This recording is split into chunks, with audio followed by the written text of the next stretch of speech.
What's happening, guys? Riaan Dohne here from RiShape. So today's video is a little bit different. I started obviously a whole YouTube channel and I didn't even think of doing a bio and introducing myself and letting you guys know a little bit about my past and how I've obviously got into where I am today, what I did as a child, my passions, and how I led up to obviously doing personal training and coaching, and what my life was about when I was younger. So today's video is a bio about my past, how I got into the fitness industry, how I got into obviously starting up RiShape, and why I've got such a heart obviously for Christ and for serving others in the community. So yeah, let's go. So fitness for me kind of started when I was very young. Since I can remember, I was probably 7 or 8 years old.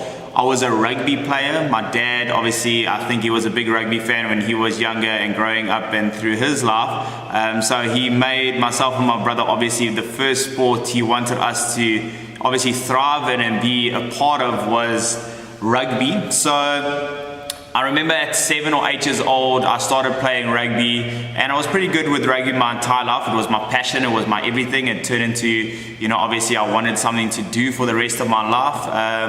I played for collegians and ended up playing Natal club rugby from a very young age, from like 7 or under 8 all the way up until under 18 club rugby. Throughout school, I went to Verda High School.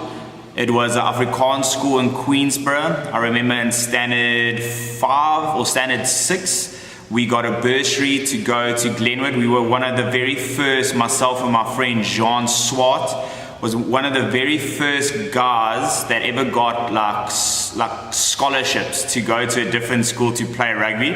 And as an Afrikaans kid, it was unheard of and stuff like that. And I think that's kind of like where the whole, movement started back in that day, in standard 6. Anyway, so we went to Glenwood High School.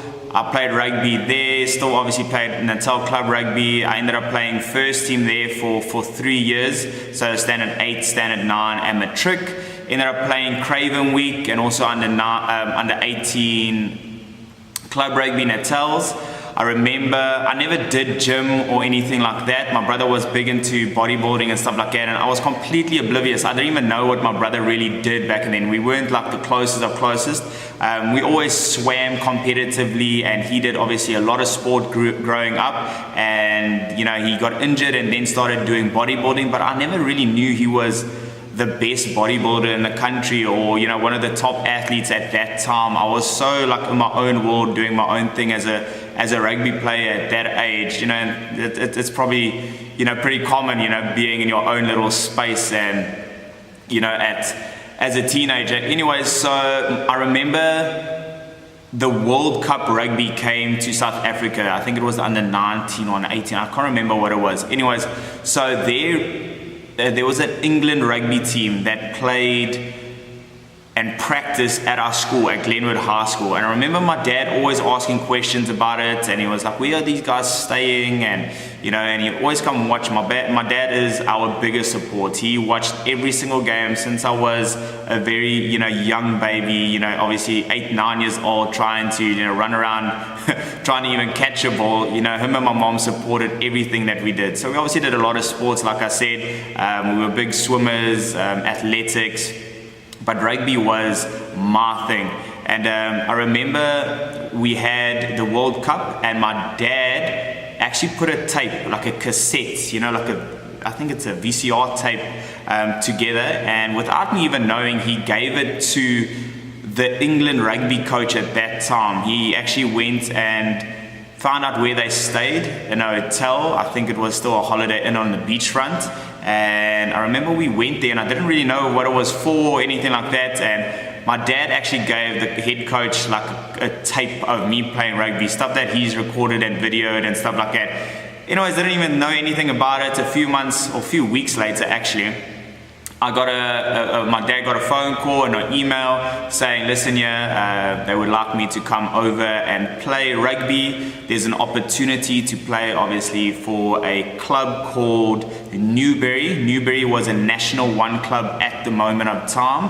and also for the Harlequins Academy. And just to go trial out, because the person that was the head coach of the England team at that moment of time was coaching those two teams and involved with that academy at that moment of time.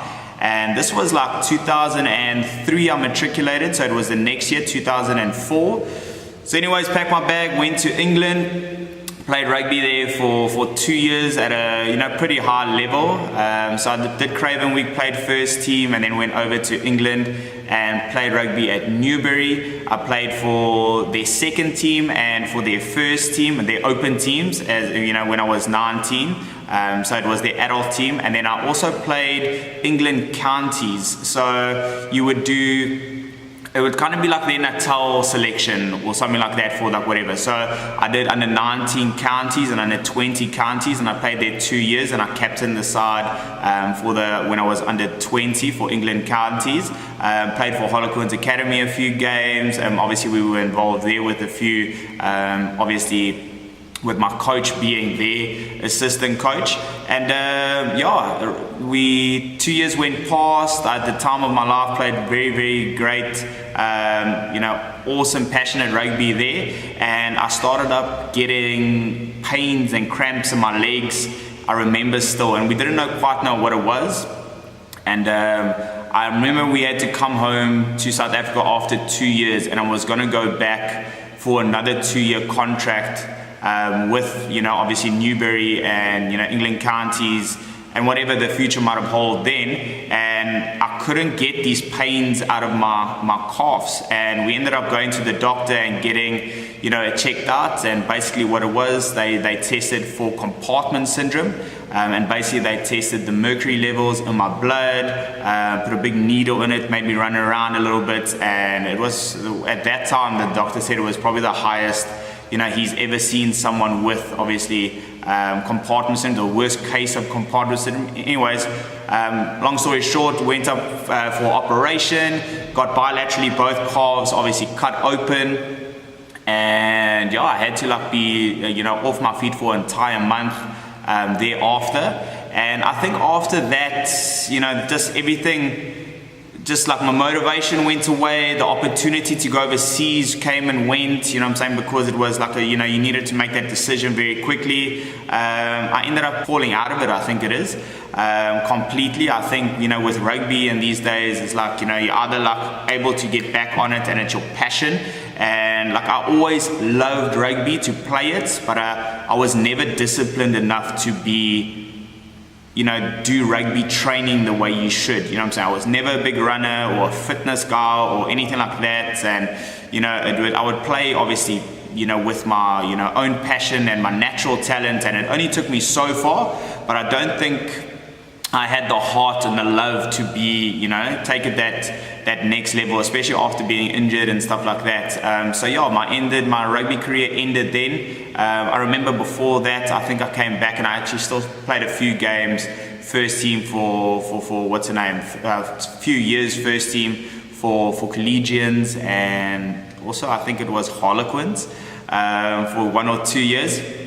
So rugby was my everything. So the injury came and gone, and then that just ended completely. And then my brother suggested, listen, why don't you get into the gym? You need to, obviously, you've never really trained before in your life. And this was in 2007, the beginning of 2007. Did rugby for 2 years, came back, still played a little bit of rugby, and then went in for the operation. And then, I think it was 2006 or 2007, I started training, and I know I started enjoying gym a little bit. My brother put me on a diet and started teaching me his ways. And my body, I think, shaped up a little bit. I was tiny, man. And my body naturally just, started changing a little bit. And my brother, said, listen, you need to do a show. And at that time, Fame, I don't know if any one of you guys remember a federation called Fame, entered the country. It was like the WBFF of that time. There was no such thing as fitness models back then. We were like the first ever fitness model. Gavin Perry, Marco Petrowski, I did the first year of that. Anyways, I'll get to them now in a second. So we literally did the first year of Fame. I think it was 2007. I remember it was at Raffles. I did my very first show. I came third, qualified for essays, and then ended up, essays was just 3 months later. So I wasn't, in my best condition the first show, and also very nervous. I'm not a crowd person. I don't like, taking my clothes off or shirt off and showing off in front of a crowd. Anyways, so that was the experience. Anyways, came third there, went to essays in Joburg. Ended up winning the SA lineup and turning pro. So it was the very first time professionals was handed out at the Fame, obviously, competitions. And that the next year we had another pro show, and that's the year Marco Petrowski started. I remember him coming onto the scene, and he had like an absolute flawless physique.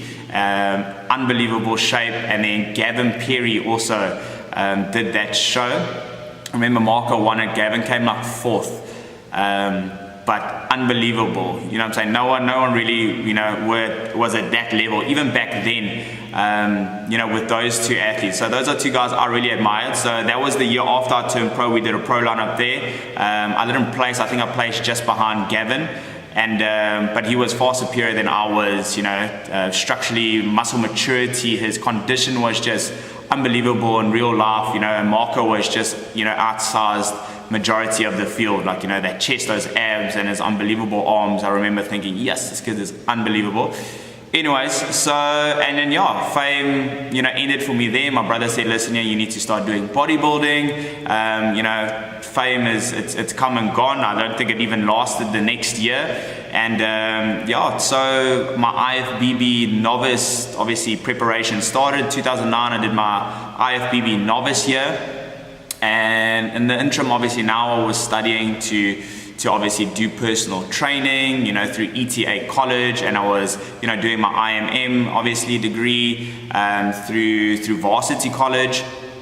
And I ended up doing my novice year, winning my novice show, going to essays. I think I placed second or third at essays. Ended up doing NABA, winning NABA novices. And then for 2 years thereafter, that was as a NABA novice, and then 2 years thereafter I did NABA Opens and won NABA Opens. And then I think it was 2011 was the last time I competed. I remember it was like 2 or 3 weeks before a show, and I tore something in my shoulder. Now obviously I'm a person, I don't get into shape real quickly, so my prep was like 20 weeks. And I tore something, and I ended up taking Miprodol and I think like a very strong anti-inflammatory, and the mixture didn't work well. It thinned my blood, and I think I had I think they call it a mild like stroke, and ended up in hospital because of mixing the two anti-inflammatories and the Miprodol together, and the codeine I think in the Miprodol was thinned my blood, and ended up in hospital, spending a week in hospital. And I was like, I was a week out before my show, and I've had hospital food, I've carried on, not training and anything like, and I was just like, there's no ways I'm not doing the show. I'm still going to be doing the show. Ended up doing the show, ended up winning the show, and I think that was it. I competed 4 years in a row, I think it was 4 years in a row, and I was just literally like, nah, I want to do something different. My personal training was going well. So I ended up not competing anymore thereafter, and I started a business called RiShape. RiShape Fitness obviously started me as a personal trainer. So I've been a personal trainer now for almost 13 or 14 years, pretty long time. And started as a personal trainer. I was a personal trainer at Westville Virgin Active, I think for 6 or 7 years, a very long time. And in the last 2 years of that, I think we ran RiShape classes within the Virgin Active, and it grew at a very fast rate. We would max out the studios at the bottom, we would make too much noise, and I remember there came an opportunity for me to obviously open my own gym. I remember Virgin Active wanted to get involved, and they kind of wanted to take the concept, and we just said, no, we will run it, I'll leave the gym. And we ended up going and opening up my studio in Westville, and that's kind of like how the RiShape, started properly. 2 years into it, we only had like 2 venues. I think we had Queensborough, they had like 15 people, and then, we had like our Westville classes, they were pretty packed out. And and then RiShape Fitness started, and RiShape Fitness, obviously the challenge is the 8-week body transformation challenge, and it's catered for entry level, obviously people that just want to kickstart their fitness journey, get back into shape, get the ego out, from people going to the normal gym and being intimidated. It's a nice environment, everyone's in the same boat, everyone's got the same, obviously, mission, and it's just like ego out the door, train, and no fancy, clothes need to be worn, there's no image, there's no, social, pressure or anything like that. It's just an amazing concept, amazing energy and environment. And, we supply diets and training programs and support and motivation, and we get unbelievable results in 8 weeks. So that kind of how that started. And as I was doing that, my brother was obviously of the pro scene, and he was going all over the world now as, the country's top bodybuilder. I remember him, winning SA champs and, obviously going to worlds. I think he placed 6th, applying for his pro card and got awarded his pro card. So it was the very first South African IFBB pro, living in South Africa. And it was a big thing. My brother ended up going, to different gurus across the world, and learning valuable things about nutrition and training, things that no one really knew in the country at the time. Would come back, educate me. I would obviously, I had my, my ETA and nutrition behind me, and then I love research. I love obviously getting involved and stuck in and learning new things, and I'm always online, learning. And obviously from my brother as well, everything he learned, he would pass down onto me, how to do the craziest things, all the diets that we experiment with and that we use today. And kind of like over like the years, it's been 12, 13 years, we formulated pretty much our own, how can I say, way of getting clients conditioned, blood type dieting, obviously, with all the normal standard protocols. And it's just we learned a lot obviously through my brother being what he was doing. And so I used to do it on my RiShape clients and experiment with them and different things. And there grew a demand to do shows, and now competing was a big thing in Durban, and people needed coaches, and I never really thought about being a coach. And I had a few mates that wanted to do a show, and I was like, all right, let's do it. Let's get you guys ready. And we did a handful of guys, and then the demand just grew. We did well, and then one year I thought to myself, okay, if I'm going to become a coach, I need to set a standard. I need to prove myself. So basically, what I did, I only took on complete novice athletes. For my my first year of actual coaching, when I opened up an online business and started obviously getting people in. So I trained as a personal trainer for many years before I thought anyone is really ready or qualified or able to do online coaching, right?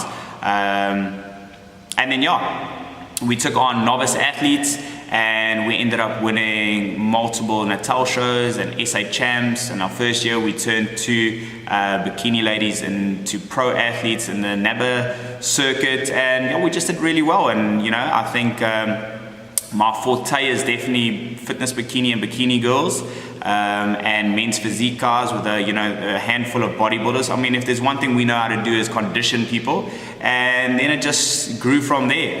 RiShape then took off, obviously. The challenges with thriving, we were in 4 different areas around Durban, and we would obviously do personal training at the gym. We would have our online business, and coaching really, for me, is the reason why I started doing it, to be honest, is because I saw the value in having a coach, in my brother, obviously, with my own journey. And it was so amazing having someone there. And then it was in the era of Chris Scott was coaching us and helping us and, taking us for posing lessons.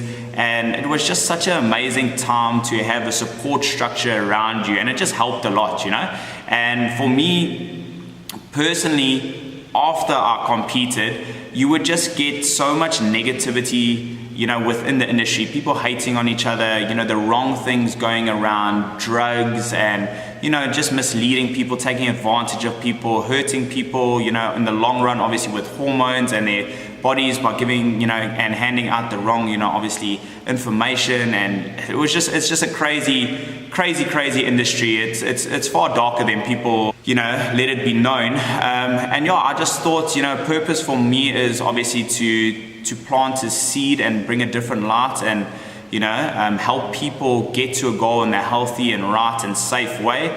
So I just, and that's also was the motivation and the inspiration behind the RiShape Angels. We started a concept and I gave 20 girls around the country a sponsorship. We had something like 280 entries for the RiShape Angels, and it was 10 novices, 10 obviously seasoned athletes, and we just started working on them. And for me, personal training or the online training, is amazing, but the coaching, wasn't really something I do for money. It was more for, getting people and, obviously, helping people that I think deserve, need, extra help, or, not leading them down the wrong path is a very important part, especially in your novice years, in your first and second year of obviously competing. You could either make or break the rest of your life, whether it's your personal capacity or obviously your career-wise. So you're just, adding that type of value. That's really where my passion lies. So it's just like nurturing people's relationship, making sure they got a healthy relationship with food, training, and doing it for the right side, never go down the wrong path, especially for girls. Drugs aren't needed and stuff like that. So for me, it was always just helping them in a different way. And that's where my passion lies. So the shows I do because, there's a demand for it, and I definitely feel there is guidance some people obviously need, and it's not something I really push to obviously earn a income from or make a big living from. Online training, obviously my lifestyle coaching and the challenges is obviously my main passions, and that's where the biggest part of the business is. But the actual coaching and what you guys see us on Facebook and Instagram for with athletes, it's like less than 5% of what we do with people, and that's like obviously our advanced athletes. So the motivation behind RiShape was just obviously helping people's lives, get them more confident and comfortable and loving themselves, and just being in a good relationship with food and training, and just trying to help people walk in purpose.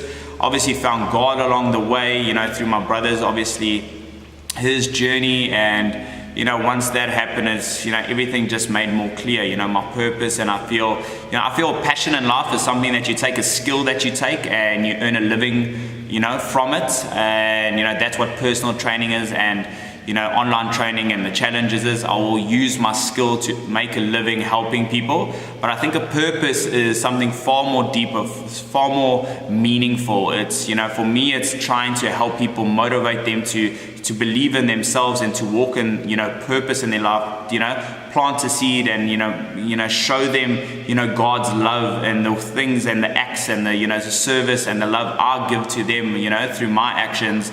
And essentially just helping people become better people, through this industry. Like I said, the industry is very misleading, very dark sometimes, and it can become consuming if you're doing it for the wrong reasons and trying to impress the wrong people, and you live for validation and just about winning and stuff like that. So it's very important to have the right people on your side, helping you, keeping you grounded, keeping you humble, showing you the right way, not misleading you, not putting your health at risk. That's my motivation behind obviously doing what I do with athletes. Obviously I love winning shows, and we do great, and I think the last 3 years we've been very, very, very blessed. This year 2017, I think we won over 30 shows with our ladies. 2 pro athletes, multiple SA champs, multiple Arnold Classic champions. So, we're doing well and we're carrying on, and I love what I do, but there's more behind it.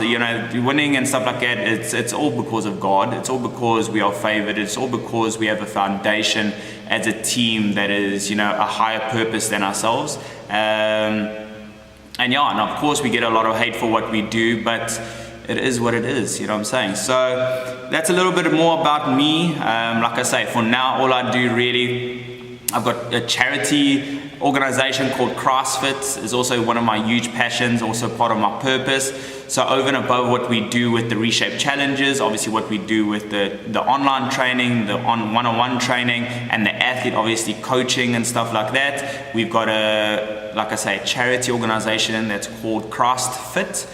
And basically the concept is every month we have a different charity, or every few months we have a different charity, and every weekend we run one of our fitness challenges. And instead of me obviously taking, you know, the financial, you know, or the monetary part of it, we donate it towards a charity, and we collect obviously, you know, different donations, essentials, you know, obviously money for them, and every month we hand it over and we give it to a different charity every month or few months, and we just try and obviously, you know, heal the world and, you know, serve people and do our part. We are so blessed, you know what I'm saying? I think a purpose is definitely using, you know, God's gifts and helping people that can never ever repay you, and just putting love into people's lives. So CrossFit is something that I've got big plans for. I really wish to take this movement across the country, and have, you know, all fitness people that are, you know, obviously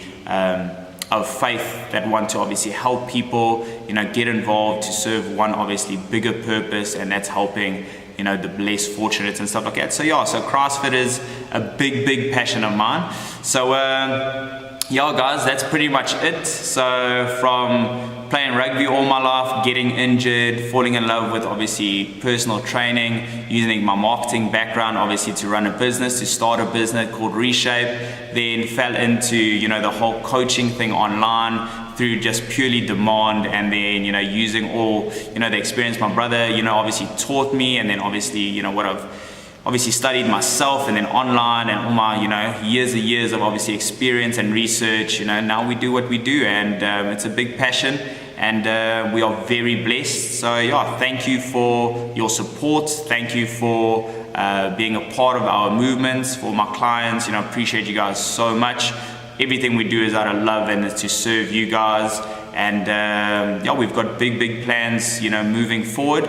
But that's a little bit about me. Hope you guys enjoyed it, and if you liked the video, please comment below, let me know your thoughts. If you've got any questions, please don't hesitate to ask, and please consider subscribing. All my handles will be in the description below. Otherwise, I'll see you guys soon. God bless.